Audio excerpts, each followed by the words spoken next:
me, Joy from Read with Joy. Are you ready to read with joy? Are you ready to read with some silly faces and some silly voices? Because we're going to read this today. It is Giraffes Can't Dance.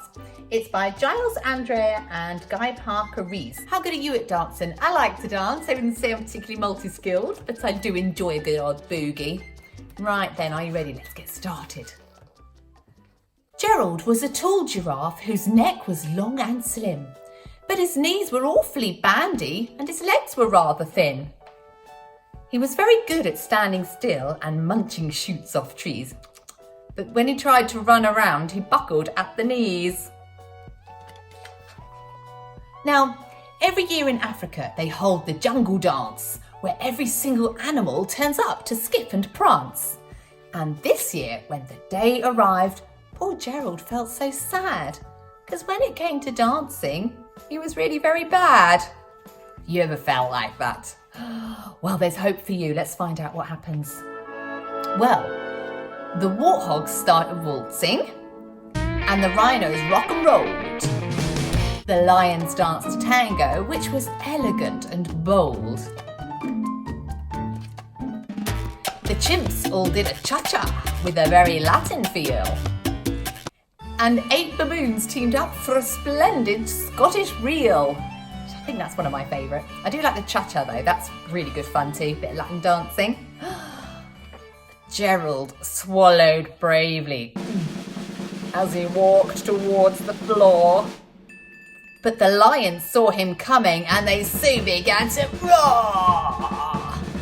Hey, look at clumsy Gerald, the animals all laughed. Giraffes can't dance, you silly fool. Oh, Gerald, don't be daft. Gerald simply froze up. He was rooted to the spot. They're right, he thought. I'm useless. Oh, I feel like such a clot.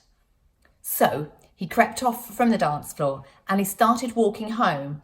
He'd never felt so sad before. So sad and so alone. Oh, poor Gerald. Do you feel a bit sad for him too? It's a good reminder for us not to laugh at anybody who is trying to dance. They just want to have fun. They don't need anyone laughing at them, do they? Then he found a little clearing and he looked up at the sky. The moon could be so beautiful, he whispered with a sigh. Excuse me, coughed a cricket who'd seen Gerald earlier on, but sometimes when you're different, you just need a different song. Listen to the swaying grass and listen to the trees. To me, the sweetest music is those branches in the breeze. So imagine that lovely moon is playing just for you. Everything makes music if you really want it to. With that, the cricket smiled and picked up his violin. Then Gerald felt his body do the most amazing thing. His hooves started shuffling, making circles on the ground. His neck was gently swaying and his tail was swishing round. He threw his arms out sideways. Do giraffes have arms? Anyway, let's carry on. And he swung them everywhere. Then he did a backward somersault and leapt up in the air. Gerald felt so wonderful. His mouth was open wide. I'm dancing! Yes, I'm dancing! I'm dancing! Gerald cried. Then, one by one, each animal who'd been there at the dance arrived while Gerald boogied on and watched him quite entranced. They shouted, "It's a miracle! We must be in a dream! Gerald's the best dancer that we've ever seen!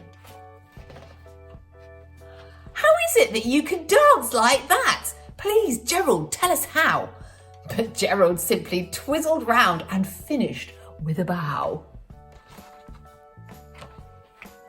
Then he raised his head up and looked up at the moon and stars above. "We all can dance," he said, "when we find music that we love." Yes, and maybe If you don't quite enjoy dancing yet, it's perhaps you just haven't found the right song. If you'd like to hear the Gruffalo's Child set to music, then you want to click on the link now. Where have I put it? Is it up there? And it will also be at the end of the video. That's a really good one, set to a bit of a beat. And otherwise, I will hope to see you again very soon on Read with Joy.